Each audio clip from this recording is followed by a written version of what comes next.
Jolani ने Syria पर कब्जा किया। 24 घंटे के अंदर दमिश्क के चप्पे चप्पे पर पहुंच गए जुलानी के आतंकवादी।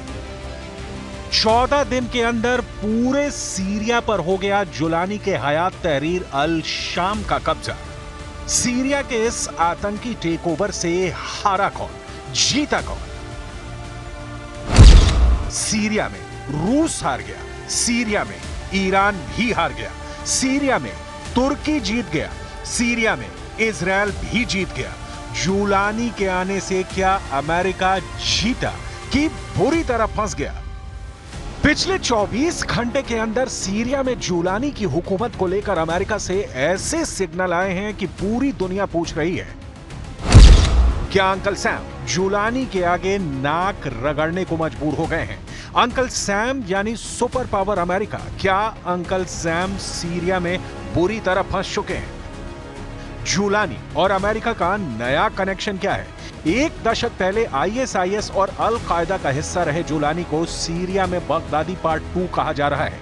क्या अमेरिका जुलानी से हार गया है? क्योंकि अमेरिका के विदेश मंत्री एंटनी ब्लिंकन ने जो बयान दिया है उसके मुताबिक अमेरिका और जुलानी इस वक्त सीधे संपर्क में हैं। जो जुलानी कभी अमेरिका के रेडार पर था, अब वो बाइडेन प्रशासन के साथ हॉटलाइन कायम कर चुका है। इस बात का इकरार खुद अमेरिका के विदेश मंत्री एंटनी ब्लिंकन ने जॉर्डन में किया है। So, first, yes, we've been in contact with HTS and with other parties. We have impressed upon everyone we've been in contact with the importance of helping find Austin Tice and bringing him home. And we've also shared the principles that I just laid out for our ongoing support, principles, again, that have now been adopted by countries throughout the region and well beyond. And we've communicated those. Blinken का बयान जंगल में आग की तरह फैला। पूरी दुनिया में छपने लगा कि अमेरिका और जुलानी के बीच डायरेक्ट कनेक्शन बन चुका है। बीबीसी ने छापा कि सीरिया के आतंकियों के साथ अमेरिका सीधे संपर्क में है। द गार्डियन ने भी छापा कि एचटीएस और अमेरिका के बीच कांटेक्ट हो चुका है। अल जजीरा ने भी वही बताया, जिसका इकरार ब्लिंकन ने जॉर्डन पहुंचकर किया।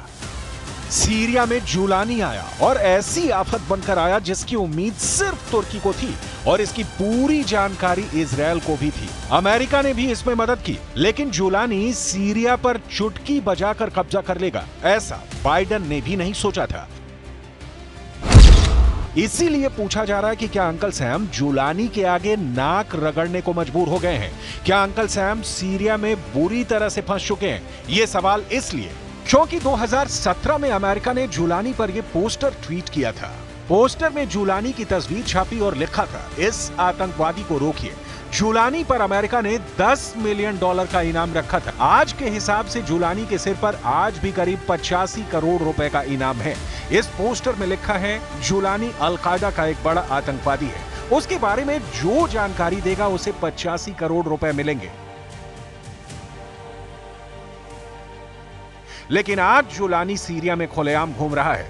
एक तरफ जुलानी सीरिया में अपना राज कायम कर चुका है, तो दूसरी तरफ अमेरिका के विदेश मंत्री एंटनी ब्लिंकन कह रहे हैं कि वो जुलानी के संपर्क में है और जुलानी को बताया गया है कि सीरिया में क्या चाहते हैं। यानी अमेरिका और जुलानी इस वक्त सीधे संपर्क में हैं। जिस जुलानी की जान लेने के लिए अमेरिका ने $10 मिलियन का इनाम रखा, अब वो बाइडेन प्रशासन के साथ हॉटलाइन कायम कर चुका है। बाइडेन जुलानी को बता रहे हैं कि वो सीरिया में क्या चाहते हैं। जब से सीरिया में बशर अल असद की सरकार गिरी है और आतंकी संगठन हयात तहरीर अल शाम का कब्जा हुआ है, तब से सीरिया एक बहुत ही खतरनाक जोन बना हुआ है। सीरिया की सड़कों पर आतंकी ऐसे घूम रहे हैं जैसे उन्हें अब अमेरिका से कोई खौफ नहीं है। और अब तो ये बात ब्लिंकन पूरी दुनिया को बता चुके हैं। व्हाइट हाउस बहुत जल्दी खाली करने वाला बाइडेन प्रशासन इस वक्त सुपर एक्टिव मोड में है। बाइडेन के विदेश मंत्री एंटनी ब्लिंकन ने तुर्की पहुंचकर वहां के विदेश मंत्री हकान फिदान से मुलाकात की। वहीं अमेरिकी सेंट्रल कमांड के जनरल माइकल कुरिल्ला तेल अवीव पहुंचकर इजरायल के रक्षा मंत्री इजरायल काट्ज से मिल चुके हैं। वहीं तुर्की ने अमेरिका को परेशान करने वाला मिशन तेज कर दिया है। तुर्की अब सीरिया में उन कुर्द संगठनों को खत्म करना चाहता है जिन्हें अमेरिका से लगातार समर्थन मिलता रहा है।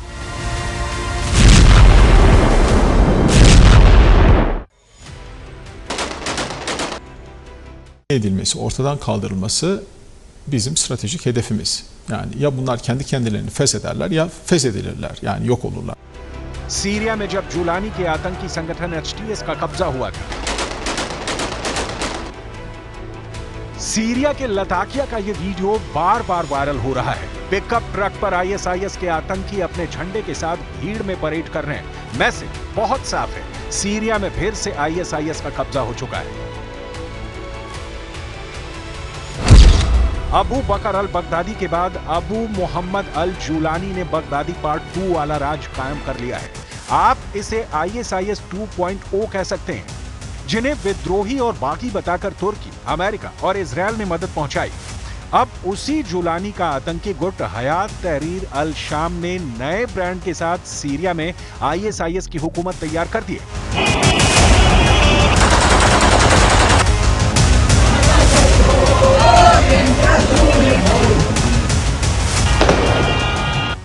सीरिया में करीब 15 साल चली जंग में अमेरिका लगातार एक्टिव रहा है। बगदादी से जुलानी तक अमेरिका की फोर्स लगातार सीरिया में मौजूद रही। बगदादी मारा गया, लेकिन जुलानी जिंदा रहा और अब वो सीरिया का भविष्य बनाने वाले लीडर के तौर पर प्रोजेक्ट किया जा रहा है। और बाइडेन कह रहे हैं कि अमेरिका सीरिया में नई हुकूमत यानी आईएसआईएस 2.0 के साथ संपर्क में है। वैसे यही बात इजरायल के प्रधानमंत्री बेंयामिन नेतन्याहू भी कह चुके हैं। אנחנו רוצים יחסים תקינים עם המשטר החדש בסוריה. אבל אם המשטר הזה יאפשר לאיראן לחזור להתבסס בסוריה, או יאפשר העברת נשק איראני או כל נשק אחר לחיזבאללה, או יתקוף אותנו, אנחנו נגיב בעוצמה. אנחנו נגבה ממנו מחיר כבד. מה שקרה למשטר הקודם, יקרה גם למשטר הזה. सवाल है कि क्या सीरिया में नई सत्ता को लेकर बाइडेन और नेतन्याहू किसी गलतफहमी का शिकार हो गए? क्या सीरिया में हयात तहरीर अल शाम या कहें कि अल-कायदा या फिर इसके असली नाम आईएसआईएस को लेकर बाइडेन और नेतन्याहू को किसी ने गुमराह किया है? इन दो तस्वीरों की तुलना इस वक्त बहुत सोशल मीडिया पर वायरल हो रही है। एक तस्वीर में है जुलानी का साथी मोहम्मद अल बशीर, जो सीरिया का नया कार्यवाहक प्रधानमंत्री बनाया गया है, और दूसरी तस्वीर आईएसआईएस के एक आतंकवादी की है, जो बगदादी के आतंक वाली मुहिम को चाकू की धार से आगे बढ़ा रहा था। दोनों तस्वीरों में क्या समानता है, इस पर बहुत सी बातें हो रही हैं। जुलानी का साथी मोहम्मद अल बशीर 3 महीने के लिए सीरिया का कार्यवाहक प्रधानमंत्री बनाया गया है। सीरिया में सब उसका आईएसआईएस वाला इतिहास जानते हैं। अब ये सीरिया में नई सरकार बनाने का काम कर रहा है।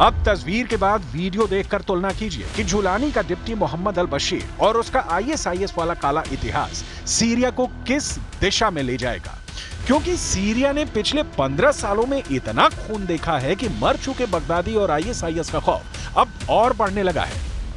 इस वक्त सीरिया से बहुत से ऐसे वीडियो आ रहे हैं जिन पर आईएसआईएस की छाप है।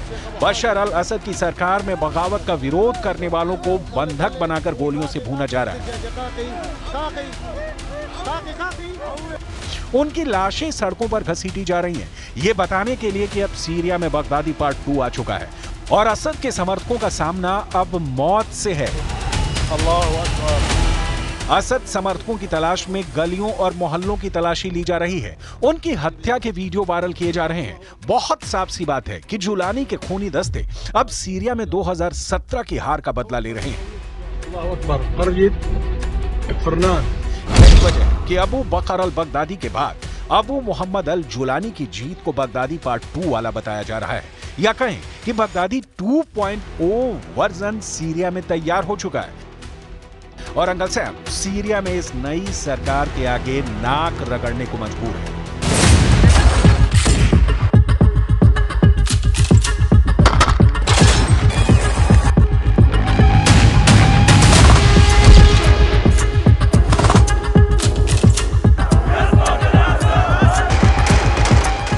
इस पिकअप ट्रक के आगे देखिए आईएसआईएस का झंडा लगा हुआ है। ये वीडियो पूरी दुनिया देख रही है, लेकिन सीरिया में हुए तख्ता पलट के पीछे क्या वजह थी, कौन कौन सी ताकत थी, इस पर सब चुप्पी साधे हुए हैं।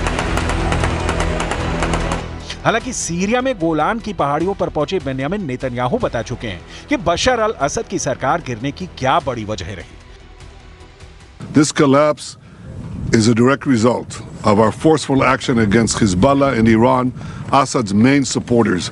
It set off a chain reaction of all those who want to free themselves from this tyranny and its oppression. Syria ही नहीं, अब सीरिया के पड़ोसी देशों के लिए भी आने वाला वक्त खतरे से खाली नहीं है। युद्ध कहां, कब शुरू होगा, ये अब अमेरिका और इजराइल से ज्यादा जुलानी तय करेगा। सीरिया में तो उसने बिना लड़े दमिश्क पर कब्जा कर लिया। सवाल है कि क्या अब उसका टारगेट तेल अवीव होगा या फिर वो बाकी अरब मुल्कों पर नजर गड़ाएगा। और अमेरिका के लिए सबसे बड़ी चिंता, जिस आतंकी जुलानी का उसने पोस्टर जारी किया, $10 मिलियन का इनाम घोषित किया, क्या वो अब अमेरिका का दोस्त बनकर सीरिया पर राज करेगा।